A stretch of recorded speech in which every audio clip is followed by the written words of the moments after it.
Isigcawu samashumi amabili nanye sencwadi esiyibhalelwe uLungisani Mavundla esihloko sithi unyaka wesethembiso season 1. La seliya ngomtsha wendoda ngesikhathi uZolile ehle ebhasini enqenqa ngendlela yesiZulu ebhekisa amabombe ekhaya. Endleleni uhamba uyazibuza ukuthi kambe uyofika thina ekhaya uma bembuza ukuthi uvelaphi, kwazise wavele wanyamalala nje kuhle kwamazolo ebonilanga. Lo mshayeli umeqo uvalo umecabanga ukuthi uyise ugana unwabu ekutheni angashiya udlalo lwezintombi ezizomisa udadewabo yena angafaniswa nokufaniswa nje ngokhala. Usanda kudlula nje esangweni kwamazakhe njengoba ezohlangana noThabile owayethwele isigubhu evele emfuleni. Kodwa kuthe ngoba uThabile ejahe ekhaya kwazisa amanzi awangeni kwaNtuli uma ilanga selishonile, bavumelana ngokuthi beyoxoxa kahle kahle kusasa esikoleni. Wehlela ngasemfuleni nje uyabuzwa lobu bomu bamazwi aswesweza lapha phansi kwesihlahla. Anganaki eyitshela ukuthi ihleze ngabafana babuyise inkomo. Azathuke ngoba sekuthi memvu uMaqhawe phambi kwakhe. Esathukile kanjalo, "Mthatheni madoda, mthatheni, asingabe sisapholisa amasengo, funa size sifice amathunzi abanzi." uMaqhawe eyaleli insizwe ezase zime emva kwakhe wena owabona abaqaphi bakasopolitiki odumile. "Maqhawe, yini kwenze?" Akabangisaqeda zamthelekela lezi ezinye insizwe ezine zambopha umlomo ngeduku angazange ukuthi liqhamukephi, maqede zamthwalisa okwephepha zinqamula naye emahlathini zingafuni ukulandela indlela yesintu, ubona nje futhi ukuthi zihamba naye uthuli. "Kade ngasho ukuthi uzokwendela kithi emgazini wena, futhi-ke ngafunga ngagomela ngathi ngiyokwenza noma yini uqinisekisa lokho. Sizoke siboneke manje ukuthi ubani ozogcina. Ngingethi sengilibike ngaqeda udaba lwami kuwe kodwa wena uqhubeke nokungidlalisa umdlalo wengane. Ngimdala uma ngingakazolile." Ukhuluma nje uMaqhawe uhambe ekhwabuzela eceleni kwalezi insizwe ehamba noZolile zimgaxe ehlombe wena owabona abantu bethwalisela umnyaba wenyanda ezinkulu.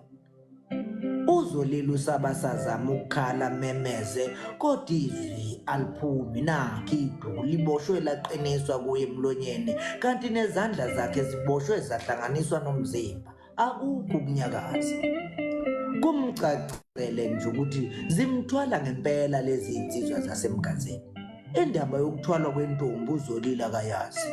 Ujwayele ukuyizwa nje ngobabekazi bakhe kodwa yinto engavamile kulesi sigodi sakubo. Umqondo uyehla uyenyuka njengoba sekucaca nje ukuthi akukho ndawo la azothola khona usizo. Uyakhala kodwa iza liphumi nenyembezi seyigcwele amehlo ecabanga okungase kufike kumenzakalele lapha eyakhona. Phela uyezwa ubabekazi bakhe besho ukuthi uma intombi ithwelwe, lo oyithwele uyayishunqisele ngemithi thizeni ukuze ingabe isacabanga nje ukumala. Ashaya umthandazo omncane eyicelela kumveli nakoyisemkhulu ukuba bakhice baphunyuke kulomgogo ongase umlahlekisele ngoba untombi bakhe okuyigugu elingaka ligcinela umazwi wakhe. Kusho ukuthi zaseyikhathele lezi insizwa ngoba kamuva zambeka phansi walala wanquma kabili zilokhu zimlungisa ingubo leya ayeyigqokile kwazise yena wayengakwazi ngisho nokuzithinta kodwa lokho. Athuka umebona uMaqhawe esondele eduze kwakhe emfafazela ngamanzi ayewakhipha edosheni uZolile angazange ukuthi laliqhamukephi.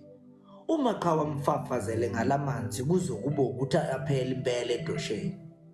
"Mthatheni madoda, kufuneka ukuthi kufika iphakathi kwamabili sibe sesisekhaya ukuze sithole isikhathi esikahle nesanele sokujuba ithimba labakhongi abazoya komemeza kwaMkhize kusasa ekuseni. Angifuni le nto ibe umlibi, ngifuna umkhwe wami ethe qala nje ebheke ukuthi iphi indodakazi yakhe bebe sebeyile abazali futhi-ke sebeshilo nokuthi akafunele nganene."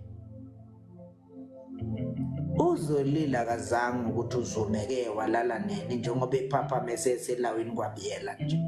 Eceleni kwakhe kuhlela uMaqhawe nodengezi olwalunezibiba nezinyamazane. Yize noma selisusiwe iduku emlonyeni kodwa ezandleni usaboshiwe.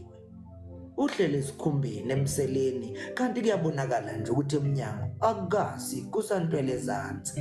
Esandleni sakhe uMaqhawe uphethe uthi likaMentshisi owayesethi uyalokhela nje ngesikhathi uZolile evula amehlo. Awu kodwa ngunezi wami omuhle, yini ngolako longaka?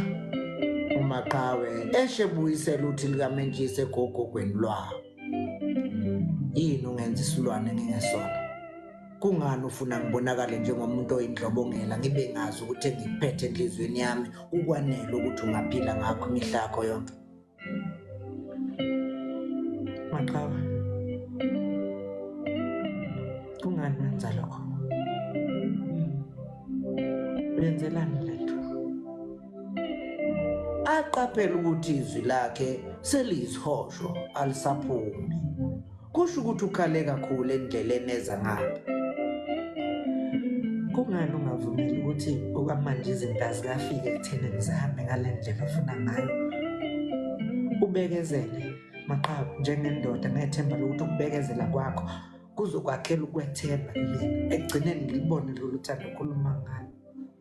Kungani ufuna uthando lokuphoqa Maqhawe? Awunasiqiniseko kangakanani ukwethemba bese nginakho ngawe, nendlela nje ububeka ngayo amazwi akho ibisingenza ngikholwa ukuthi ngempela kukhona la uqonde khona. Uyahefuzela kuhlangene nokwesaba uZolile. Zolile, angiyona ingane mina, uyangizwa ukuthi ngithini? Eshe phinde khiphuthe egogogweni abelifaka kulona. Uma kunjalo kungani ungishiye ngale ndlela ongishiye ngayo ebusuku? Kungani Zolile bewungekho ememlweni kadadewenu ngosuku olwalandela lapha?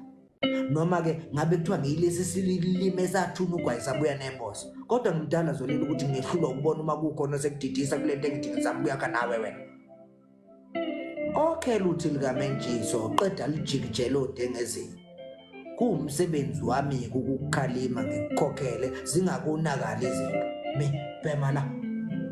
Eshe sondeza udengezi lwakho lwaselushuqu. uZolile lukhahlele luye luyosakazeka lapha udengezi lolu kuchitheke inyamazane intuthu ivele ivimbaniseke lapha endlini. Akuze ukukusiza ukulwa Gabazela, kuzofanele usale sewulwemukela ubizo lwakho lokuzokwendela la egazini. Umendo wakho lo ukhahlela ngenyawo. uMaqhawe eshe sukuma eqongobezela izibiba zakhe ezibuyisela odengezini ezisondeza kuZolile owayethi uyakhala kodwa izwi laluphuma. Kwangiyala ukuhamba kwakho sithanda sami.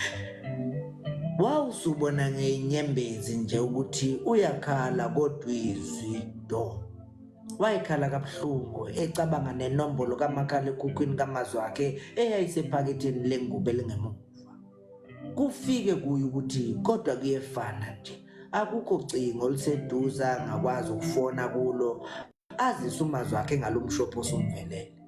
Imhili intuthu akhwehlele athimule kuzwakala nje ukuthi izibibe ezinamandla lezi. Bayothi bebuya abakhongini bayobe sebemukelwa wena ngetiye Gabazela. uMaqhawe emamatheka ebekude ngezo lwaselushunqa lwaze lwaphela. Abakhongi bani Maqhawe? Usewuthele phansi manje umoya. Uthi noma Mkhize, phela ngiqinisile uma ngithi kuwe ngifuna wakhe lo mzi kababa. Ngiqinisekile bayamemeza manje bathi umkhwe wami makafunele nganene. Nkosi yami, kodwa sifinyelele kanjani lesi sigaba esikusona Maqhawe? Hayi, ukuba uye wavuma nje Zolile kusenesikhathi ngabe yonke lento ayenzekanga. Eshe mthubululi intambo leza embophe ngazo. Ngabuye wangikhomba eqhikizeni kunezi ngayolanda impahla walandelisa ngeintombi bezizobe izoshaya lapha emagcekeni akithi emgazini. Kodwa ke akuba ngekusenzeka. Zolile eshe mbheke emehlweni. Ngicela wazi ukuthi konke lokho ukwenza ngoba ngithanda futhi ngiyazi ukuthi uyongibonga ngokuqhubeka kwesikhathi.